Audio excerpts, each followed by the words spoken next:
La ligne bleue, édition du mardi 26 novembre 2019. Raphaël Bergeron-Gosselin, bonjour. Hello. On fait le tour de l'actualité aujourd'hui, une semaine encore une fois très chargée pour les Carabins. Toujours. Ça achève cette session d'automne, mais en attendant, on avait une semaine épouvantable et même un week-end très chargé. On va commencer par évidemment le grand match de la grande finale du football universitaire canadien, la Coupe Vanier, qui avait lieu samedi dernier à Québec. Mais ce n'était pas que samedi dernier, c'était toute une semaine très chargée. Raphaël, on commence par le match, donc évidemment une défaite face aux Dinos de Calgary, 27-13, mais dans l'ensemble, un match très satisfaisant. Ouais, un match satisfaisant, comme tu as dit, 27-13, une défaite.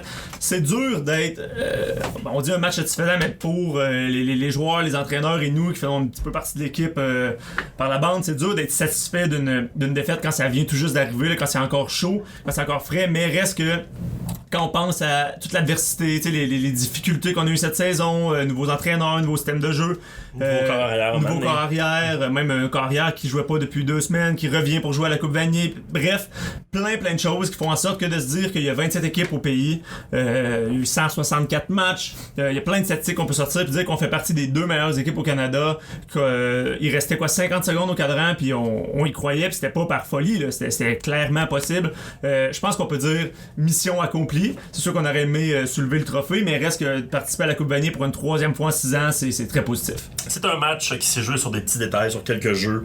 On n'a pas nécessairement besoin de repasser au complet de ce jeu-là parce qu'ils font mal plus que d'autres choses, mais ça vraiment, le score veut pas tout dire, 27-13, là-dessus il y a 7 points en fin de match qu'on a laissé passer un toucher pour pouvoir récupérer le ballon, donc c'était vraiment une possession près, c'était tout à fait jouable. Quelques bonnes performances en attaque aussi notamment. Là. Ouais, ben tu sais, c'est ça. Je pense que ce qu'on peut dire, c'est qu'il y a eu de belles performances sur les 3 facettes du jeu.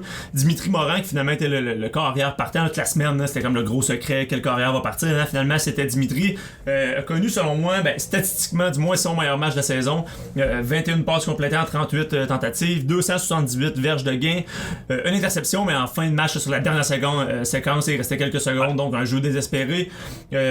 Carl Chabot, 9 réceptions pour 128 verges. Lui a joué probablement le match de sa vie. Au plus grand des moments. Ouais, puis il en a impressionné plusieurs. Vernon Adams, carrière des Alouettes de Montréal, qui a salué son courage et tout sur Twitter. Tout le monde en parlait après le match. Moi-même, tu sais, malgré la déception, après, j'étais comme Carl Chabot, quel athlète. Puis c'était un des... il a fait des entrevues, un des quelques athlètes que les journalistes voulaient parler, puis malgré la déception, après quelques minutes, en entrevue, il était capable d'avoir un petit sourire en coin, puis je pense qu'il réalisait de ce qu'il avait accompli pour une première saison universitaire, puis il était fier de ça, avec raison.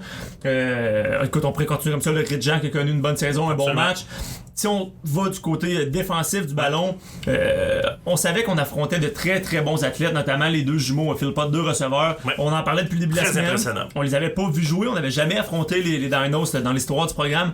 Puis tout ce qu'on peut dire, c'est que les statistiques, les choses qu'on voyait sur eux, c'était vrai, sinon ils sont encore meilleurs que ce qu'on pensait. Là. Vraiment, faut leur donner de grands athlètes. On avait quand même des munitions pour les contenir, les affronter, ces gars-là. Mais tu sais, je veux dire... malheureusement, certaines sont tombées au combat. Exactement. Marc-Antoine Dequoy, notamment, qui faisait probablement partie de ce plan de match-là. Là. Il y a de fortes chances, puis qui est tombé au combat dans les premières minutes de la rencontre. Mais quand même, tu sais, cette saison, on parlait souvent que quand la défensive parvenait à faire des revirements, souvent, on remportait les matchs. Quand on parvenait pas à faire des revirements, c'était plus difficile. Bon, là, cette fois-là, on l'a pas emporté, mais quand même, une interception de Brian Aguilmana à un moment vraiment crucial parce que ça aurait pu nous faire mal, on venait de tenter un jeu truqué sur les unités spéciales qu'on ne convertit pas par un grain de riz. Finalement, ce qui fait en sorte que les Dinos reprennent le ballon profondément dans notre territoire, donc quasiment assuré de faire un botté de placement. Et là, boum, interception, donc on reprend le ballon. Et aussi Reda Kramdi qui a réussi à provoquer un échappé qu'on a récupéré de notre côté. Donc, des gros jeux en défensive, des gros jeux en attaque. Et sur les unités spéciales aussi, on a converti un jeu truqué. Donc, Raphaël Major-Dagenet, le teneur du ballon, garde le ballon. Petite passe à Bruno Lagacé qui va acheter le premier essai. Ce jeu truqué-là nous a permis d'aller inscrire le premier touché du match à ce moment-là. Beaucoup de momentum, ouais, on prenait les devants 7-6 à ce moment-là. Donc, les 3 facettes du jeu ont contribué, ont bien fait. Les 3 facettes du jeu ont connu des petites séquences plus difficiles, de petites séquences qui ont fait en sorte que les Dinos en ont profité. Mais, tiens, en bout de ligne, je pense que tout le monde a été fier du travail. Ça a été une semaine très chargée aussi. Semaine très chargée.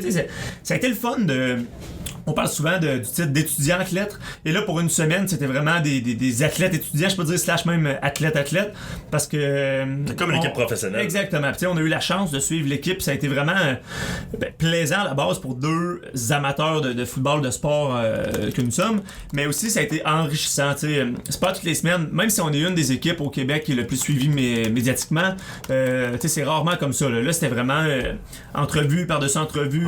C'est un feu roulant. Oui, exactement. Puis le transport, manger avec l'équipe, être à l'hôtel, banquet, exactement. Donc, de voir à quel point c'était bien organisé aussi. Ouais. Moi, Pierre-Olivier Brault, un des membres du personnel d'entraîneur, qui est un peu en charge de la logistique de l'équipe, on peut dire, là, m'impressionne beaucoup, là, parce que faut que ça soit...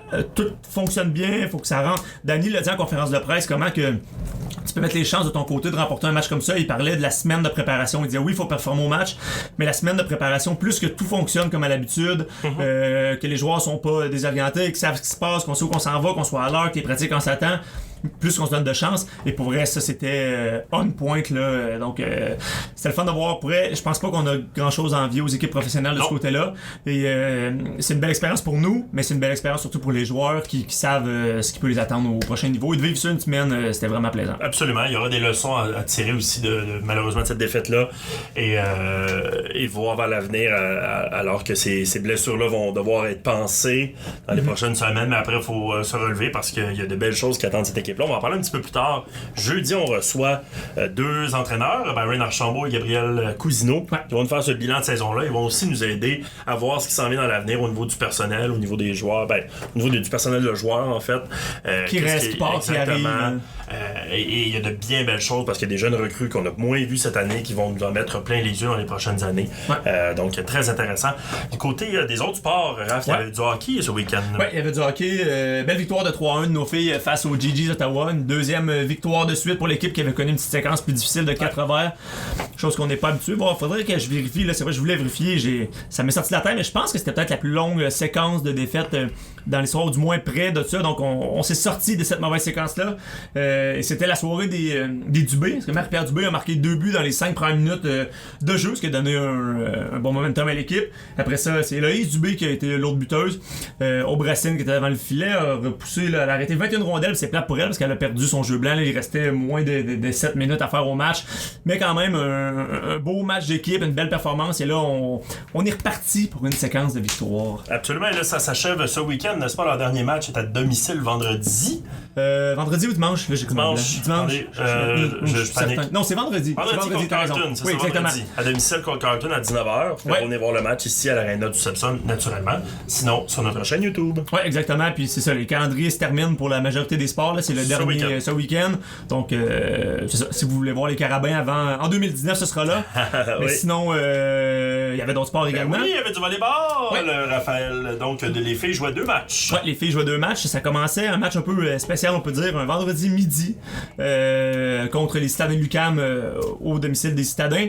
Match difficile pour nos Carabins, défaite en 3 manches face à l'UQAM. Donc, selon Olivier Trudel, l'entraîneur, ce qu'il disait, c'est qu'on a eu des chances, du moins ça c'est positif. Parce qu'il y a des matchs où rien fonctionne. Tu te dis, on n'a même pas eu de chance de l'emporter. Là, on avait des chances, mais on n'arrivait pas à concrétiser.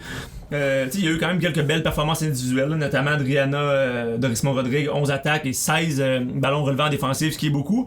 Mais ce qu'il faut souligner, c'est qu'on en parle depuis le début de la saison, beaucoup de recrues au sein de l'équipe féminine des Carabins, mais là, il y a circonstances en sorte des blessures, on donne congé à certaines joueuses, et là, il y avait beaucoup de joueuses recrues ou de deuxième année sur le terrain. Et je salue ça, du fait de ces joueuses-là, premièrement, d'embarquer sur le terrain et de se battre contre l'UQAM, qui est une très bonne formation cette année, et Olivier Trudel par moment, en tant qu'entraîneur, on peut se laisser emporter puis dire sortir du plan de match. Non, il faut que je rentre des vétérans ou sortir du plan de match qu'on avait établi. Il ne l'a pas fait. Voulait donner de l'expérience, du temps de jeu à des recrues, il l'a fait. Ça a peut-être coûté une victoire. On n'aurait peut-être pas gagné nos vétérans non plus, mais c'est du temps de jeu qui ne s'achète pas, à moins de les mettre sur le terrain et de les faire jouer. Et ça fait en sorte que dimanche, 2 jours plus tard, on jouait contre les GGs d'Ottawa. Et là, on est allé chercher exactement victoire en 3 manches cette fois-ci.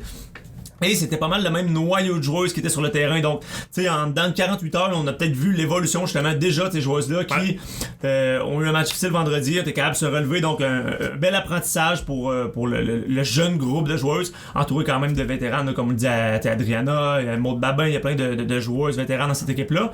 Mais le groupe de recrues est là pour longtemps, ils sont jeunes, puis on leur donne déjà des grosses responsabilités, donc c'est positif. De bien belles choses qui augurent, même pour la deuxième portion du calendrier en 2020, pour cette équipe de volleyball féminin. Les gars, eux, terminaient leur saison 2019 avec un voyage dans les maritimes à UNB contre les Reds de l'Université du Nouveau-Brunswick. Un programme double, vendredi, samedi. Ouais, ça, c'est jamais facile. On en a parlé, c'est la semaine dernière. Oui, avec Frédéric. Ouais, donc il nous disait que c'est un long voyage de bus. On arrive là-bas, 2 matchs en moins de 24 heures parce qu'on joue le vendredi soir et le samedi midi environ.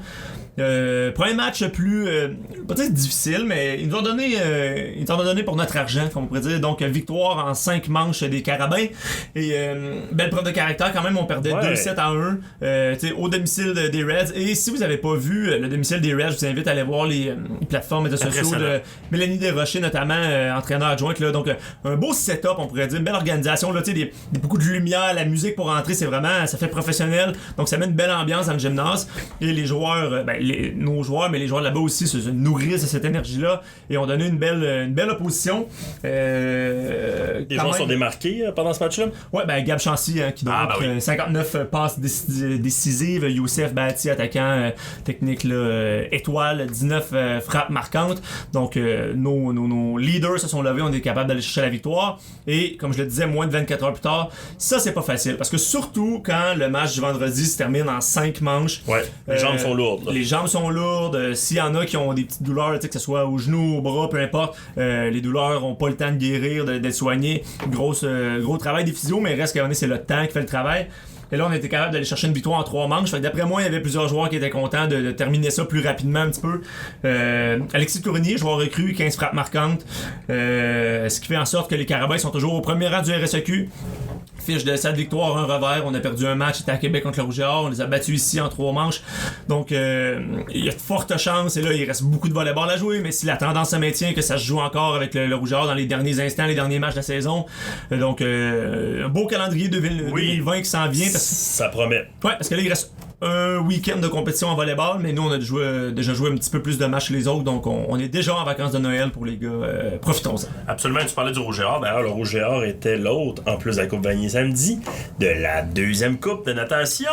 Deuxième Coupe de natation. Dimanche, ça avait lieu cette fois à la piscine du PEPS de l'Université Laval. Salut nos homologues qui ont travaillé fort toute la semaine pour organiser la Coupe Vanier. Ça culminait avec la natation. Exactement, donc les femmes toujours aussi dominantes. Hein. C'est rare qu'on couvre une compétition de natation et qu'on parle pas des femmes complètement dominantes dans la piscine. C'est le cas encore, première place devant les GGs d'Ottawa et les Martlets de McGill.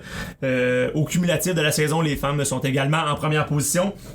Anaïs Arlandis, nageuse de 2e année. L'année passée, on a appris à la découvrir assez rapidement, je vous dirais, avec ses performances. Là, cette fois-ci, 4 médailles d'or, 50 mètres libres, 200 mètres libres, 100 mètres papillon, 4 fois 100 mètres libres. C'est la deuxième fois qu'elle est l'athlète de la rencontre cette année, en 2 rencontres. 2 coupes, 2 fois athlète de la rencontre. Bref, pas grand-chose à améliorer pour elle. On risque de la revoir aux autres coupes et au championnat canadien. Bref, belle saison. Quand même, Marie-Lou Lapointe et Charlotte Beauchemin aussi qui ont chacune terminé la compétition avec 3 médailles, dont 2 en or. Donc, tout roule pour nos femmes. Et du côté des gars, comme c'est le cas à chaque année, il y a une plus forte parité, je dirais. Là. Donc, McGill qui est toujours quand même très puissant. Là, cette année, on a terminé, pour cette compétition-là, du moins, on a terminé en 2e place derrière McGill. Ce qui fait en sorte qu'on est au classement cumulatif également en 2e place derrière McGill. L'écart est un petit peu plus grand quand même, mais tout est possible parce que le championnat RSEQ compte pour 50%. 60% de la saison. Donc, si tu connais la compétition de ta vie au championnat RSEQ, tout est possible. Ouais, on l'a fait l'an dernier d'ailleurs. Exactement, on l'a fait l'an dernier. Et c'est le fun aussi de voir la parité. L'an passé, justement, je me rappelle qu'on dévoilait les résultats. Il y a un suspense qui règne. Et là, quand on apprend que McGill l'an passé est en 2e place, qui nous donne automatiquement la première, ça explose. Du côté des filles, c'est plaisant aussi, mais on le sait d'avance qu'on gagne. Donc ça fait des belles scènes au championnat provincial. Antoine Bernard-Lalonde qui a terminé la compétition avec une médaille d'or, une médaille d'argent. Donc 2e place au combiné. Et pas au combiné là, chez les gars et au combiné, donc hommes et femmes ferment ensemble. On est en première place. C'est bien. très serré. Il y a 1,4 points qui nous séparent de la deuxième position. Donc, ça va être chaud jusqu'à la fin de la saison. Et il y avait également ici au Sepsum une compétition de badminton, Raphaël, mais on n'a pas encore les résultats complètement au moment où on enregistre ce balado. Donc, on va en reparler la semaine prochaine. Oui, exactement. On va en reparler la semaine prochaine. Puis les résultats vont aussi. Ouais, les résultats vont également sortir sur nos plateformes, le site web, Facebook, Twitter, etc. Lorsqu'on aura les résultats. Donc, à venir. À venir. Merci beaucoup, Raphaël, pour ce tour d'horizon-là. C'est très. C'était pas une semaine facile à résumer en peu de temps, mais tu l'as très bien fait. Donc, ce week-end, on l'a dit, il reste un seul événement à domicile à la saison 2019 des Carabins. Et c'est donc vendredi à Carleton à 19h à l'aréna du Sepsum, un match hockey féminin. Exactement. Donc, on se reparle, nous. On se voit, en fait, tout au long de la semaine. On se parle dans 2 minutes. On se parle dans 2 minutes. Et on se revoit donc très bientôt pour un prochain résumé des Carabins. Et nous, on se retrouve donc demain avec, en entrevue, justement, des nageurs de l'équipe des Carabins, 2 capitaines, Xavier Gaudreau et Justine Réonge. Salut! Bonne journée!